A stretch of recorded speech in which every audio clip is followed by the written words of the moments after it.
Hello from Beer Australia Reviews, and today we will be sampling, tasting and reviewing a beer called Scenic Session IPA, which is from the Mountain Culture Beer Co. from New South Wales. So the brewery itself is a relatively new one. They're in a town called Katoomba in New South Wales, which is in the Blue Mountains. So I don't know whether they use mountain water in the beers, but I did see on the website that they do, or on a review of them, that they spend a lot of time stripping out the profile on the water to give them a soft water profile to make the beers. So compared to some other places in New South Wales, that sounds much better, to be honest. Now, okay, so the beer itself, let's get the beer out of the fridge and in the glass. Okay, so there we go.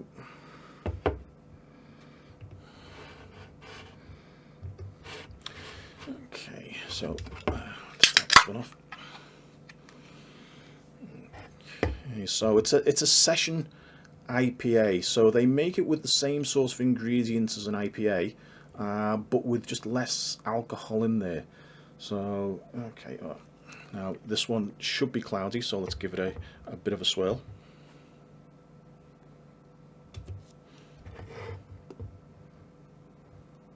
There we go. Yep, cloudiness. Oh, and we got some sediment in there as well. Now, as I say, Mountain Culture is a relatively new brewery, and it's one that I hadn't heard of until I was doing some beer reviews with Darren from Brew Taste Style. I'll leave you a link to the discussion that we had about Mountain Culture. But Mountain Culture itself, the brewery, they've been ranked recently as one of the top breweries on the Untapped app.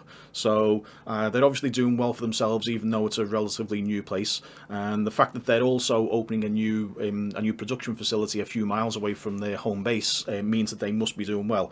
The brewery itself is run by a husband and wife team. Now, I'm not sure whether or not they started out as home brewers like some people did who have these really small breweries, or whether they just went into commercial production straight away. But I think what they did was they opened up a brew pub venue in their town, Katoomba.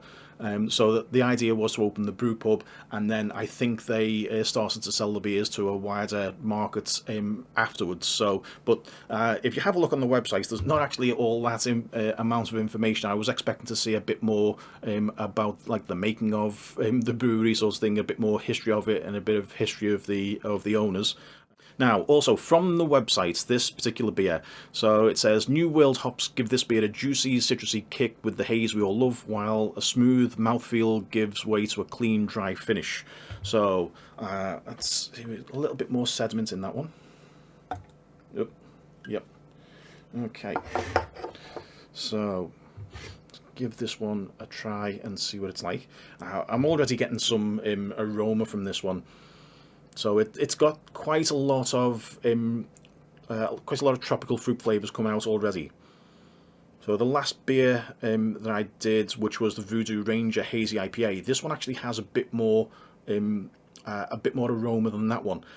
Also, I'm going to say this one is a session ale. However, on the website it's saying it's 4.4%, and on the can it says 4%.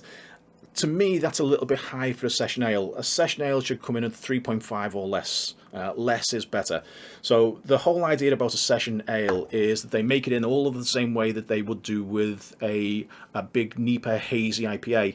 All the same sorts of robust flavours and extra hops in there, but at a lower alcohol content, because you don't always want to have like a huge amount of alcohol in there. So I am all for session ales. This is actually really the sort of beer that I really like. And like I said, I hadn't heard of this one until a few months ago, until I was speaking to Darren from Brew Taste Style, and he introduced it to me as saying it's got a bit of a cult following, and they make a lot of high strength things like IPAs and stuff, and double IPAs, and that's their sort of core sort of product. So for them to also do a session ale makes it just more appealing to me.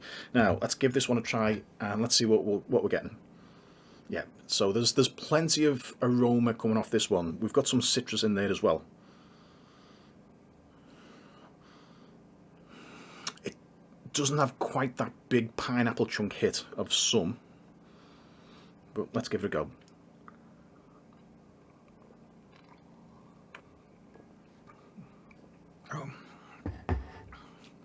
Well, there's definitely none of that harsh New South Wales water. Some of the beers that come from around Sydney area and Byron Bay, I think they get the water straight out of the bay and pour it in the and stick it in the barrel. But this one, I think they've done a good job. Either they've used the mountain water straight from the mountains, the Blue Mountains, or like somebody else said, they think that they strip the water profile out and turn it into a soft water profile to make the beer. Either way, it doesn't have that horrible, dusty, drying taste that some New South Wales beers do.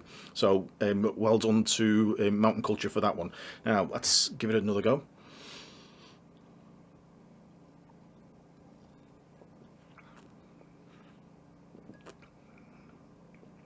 Now, it doesn't have a huge amount of malt in this one, but you would not expect it to because it's a session ale.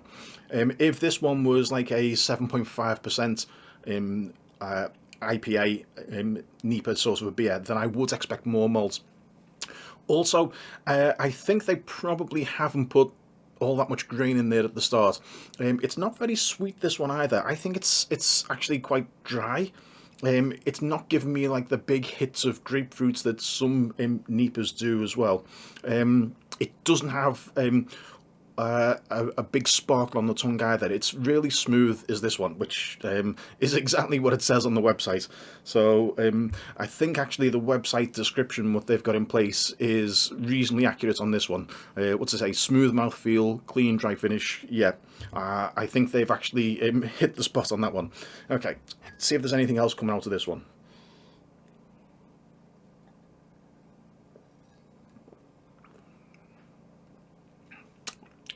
There's definitely some hop tang in there. It's not overly spicy. Also, some IPAs have so many hops in there that you get like even like a hint of like chili in there, but not in this one. It's just it's overall it's just a smooth beer.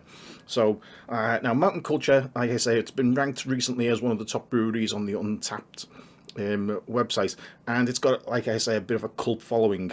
So if you haven't tried any Mountain Culture beers, definitely give them a go, because I think they're doing the right thing with this one.